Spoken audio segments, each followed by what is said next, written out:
Estamos de volta com o Noticiário Internacional. Nos Estados Unidos, o destaque ainda é a relação com a Rússia. Depois de mais um dia de mudanças de versões e declarações ambíguas de Donald Trump, o Congresso americano está pressionando a Casa Branca para divulgar o teor das conversas que Trump e Putin tiveram a portas fechadas. E apesar da pressão, a Casa Branca acaba de anunciar que planeja um novo encontro entre os dois líderes e em breve. Assunto para Carolina Semente, lá em Nova York. Carol, boa tarde para você. Carol, qual é a preocupação do Congresso com relação à Rússia? Com essa relação com a Rússia, perdão. Cris, boa tarde. Carol, tem que comentar mais uma vez, né? Porque essa explicação aí do Donald Trump, dando uma aula de gramática, falando de dupla negativa, é uma bizarrice, né? Agora, vamos lá, em meio a toda essa polêmica, ele ainda está falando em se encontrar de novo com Putin. Realmente não está se incomodando com essa polêmica toda que está acontecendo aí, né?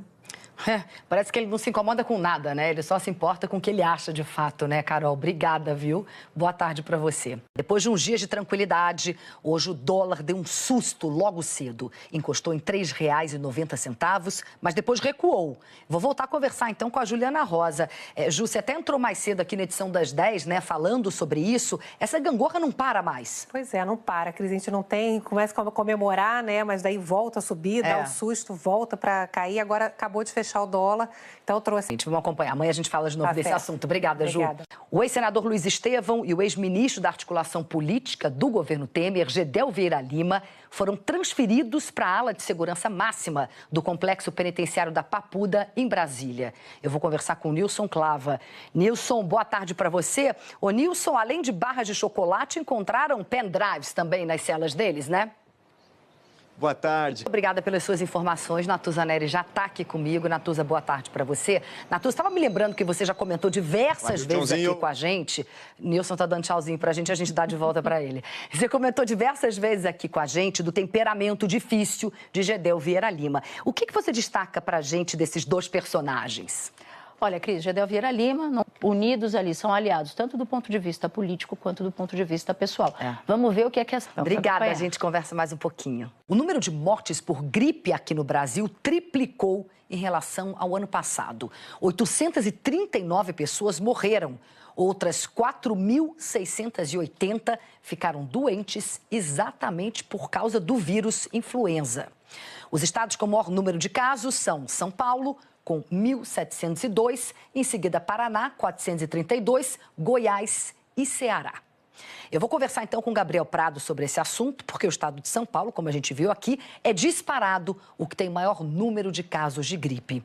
Gabriel, boa tarde para você. Bom, Gabriel, São Paulo vacinou 86% do público-alvo. O que explica aí um número tão alto como esse que eu acabei de dar?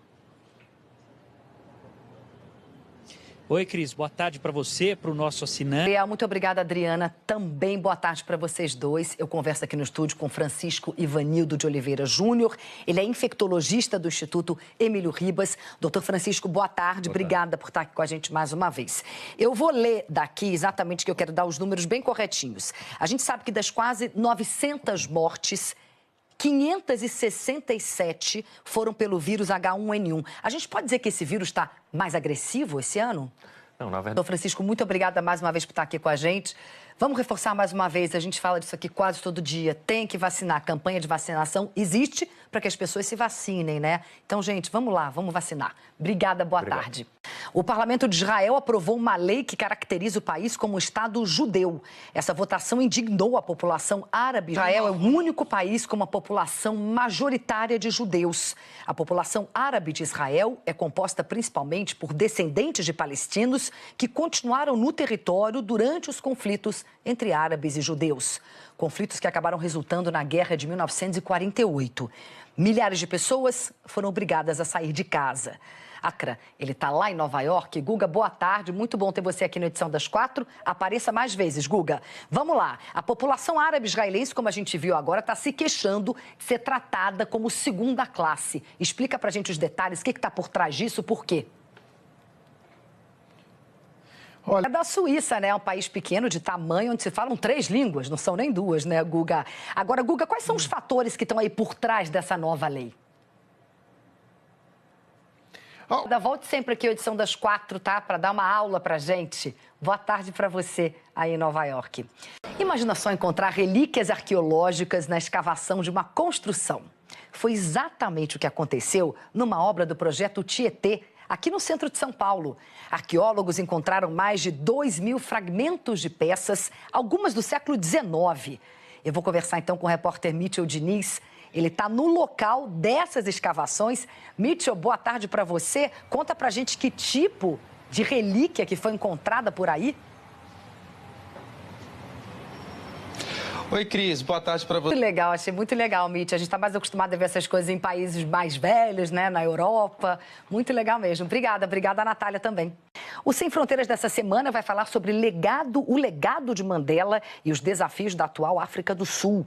A educação e os projetos sociais estão aumentando a qualidade de vida das crianças, que, claro, são a esperança para a diminuição da desigualdade do país. Eu recebo aqui no estúdio a jornalista Mariana Timóteo. Ela foi até lá, viu de perto a realidade do povo sul-africano. Mário, muito bom ter você de novo aqui com a gente. Boa tarde para você. Queria que você contasse para a gente o que você destacaria aí dos projetos que você visitou. O que você viu de mais importante? Cris, boa tarde a todo mundo. A desigualdade ainda é...